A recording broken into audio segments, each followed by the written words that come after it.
Welcome to my channel Tech Vidya for 10th class Math, Science, Marathi, English and more.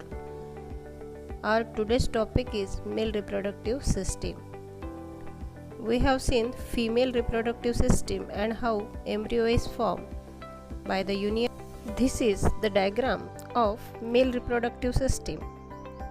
Here we see scrotum. In this scrotum there are testes present and these testes produce sperm, and other ducts and glands are present in this system, that is ejaculatory duct, prostate gland, Cowper's gland, seminal vesicles and urinogenital ducts. Let us see about male reproductive system. What does it contain? It contains various glands and ducts and testes. Testes are present in the scrotum outside the abdominal cavity. Female reproductive system मध्ये सर्वच reproductive part जे आहे ते abdominal cavity मध्ये असतात, बॉडीच्या बाहेर काही नसतं. इथे मेल रिप्रोडक्टिव्ह सिस्टीम मध्ये जे स्क्रोटम आहे हे स्क्रोटम ॲब्डोमिनल कॅव्हिटीच्या बाहेर असतं आणि याच्यामध्ये टेस्टिस प्रेझेंट असतात. It is outside because sperm cannot survive at body temperature. Testis असतात. टेस्टिसमध्ये काय काय असतं? What does testis present? Numerous seminiferous ट्यूब्युल्स.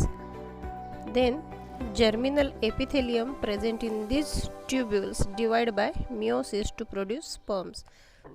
जे जर्मिनल एपिथेलियम आहे ते मिओसिसने डिवाइड होतं आणि त्यापासून स्पर्म तयार होतात. Those sperm forward through the various tubules, आणि हे तयार झालेले स्पर्म मग निरनिराळ्या वेगवेगळ्या ट्यूब्युल्समधून जातात. याचा सिक्वेन्स कसा आहे हे आपण बघू. याचा सिक्वेन्स याप्रमाणे आहे.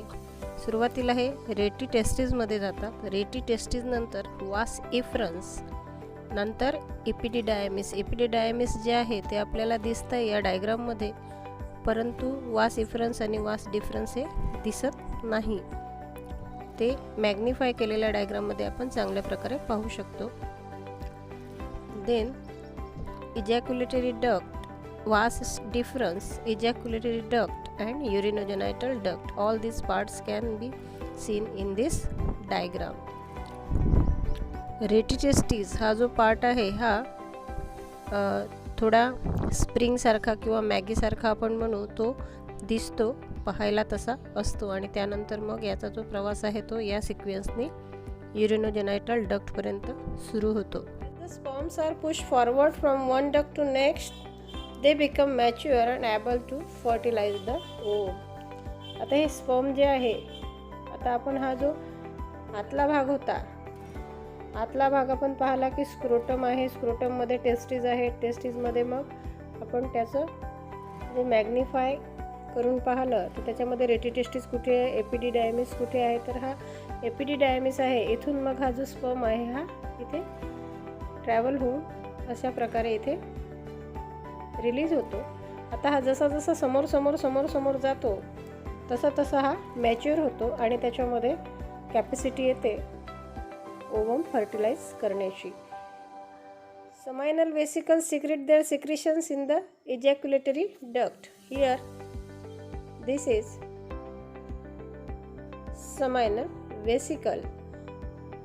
ही जी वेसिकल आहे याच्यामध्ये जे सिक्रेशन आहे हे या इजॅक्युलेटरी डक्टमध्ये सिक्रेट होतात. नंतर दुसरी एक ग्लँड आहे प्रोस्टेट ग्लँड आणि एक आहे कॉपर्स ग्लँड. तर ही प्रोस्टेट ग्लँड आणि कॉपर्स ग्लँड यांचं जे सिक्रेशन आहे ही इथे आपल्याला दिसते आहे, कॉपर्स ग्लँड आणि प्रोस्टेट ग्लँड. तर यांचं सिक्रेशन हे इजॅक्युलेटरी डक्टमध्ये होतं. म्हणजेच आपल्याला एक गोष्ट इथे लक्षात घ्यायची आहे, सेमायनल वेसिकलचं जे सिक्रेशन आहे ते इजॅक्युलेटरी डक्टमध्ये होतं आणि कॉपर्स ग्लँड आणि प्रोस्टेट ग्लँडचं जे आहे ती ही जी युरिनोजेनायटल डक्ट आहे याच्यामध्ये याचं सिक्रेशन होतं. आणि हे सर्व सिक्रेशन एका ठिकाणी येतात आणि याचं सिमेन फॉर्म होतं. हा जो स्पर्म ट्रॅव्हल करून इथे आलेला आहे, या स्पर्म हा एकटा राहत नाही. या स्पर्मला इकडे आल्यानंतर हे जे तिन्ही डक्टमधले सिक्रेशन्स आहेत ते मिळतात आणि या सर्वच सिक्रेशन्सला सिमेन असं म्हटलं जातं. Semen is form of sperm and all this secretion. मग सिमेन काय आहे तर हे सिक्रेशन आणि स्पर्म याचा फॉर्म आहे. हे 3 ग्लँडचे सिक्रेशन आणि जो स्पर्म असतो हा या सिमेनमध्ये असतो, त्यालाच आपण सिमेन म्हणतो. आणि हे एकदा सिमेन तयार झालं की हे जे सिमेन आहे हे पेनिस थ्रू बाहेर येतं. All the organs of male reproductive system are paired except urinogenital duct, scrotum and penis. If we observe the diagram, we see that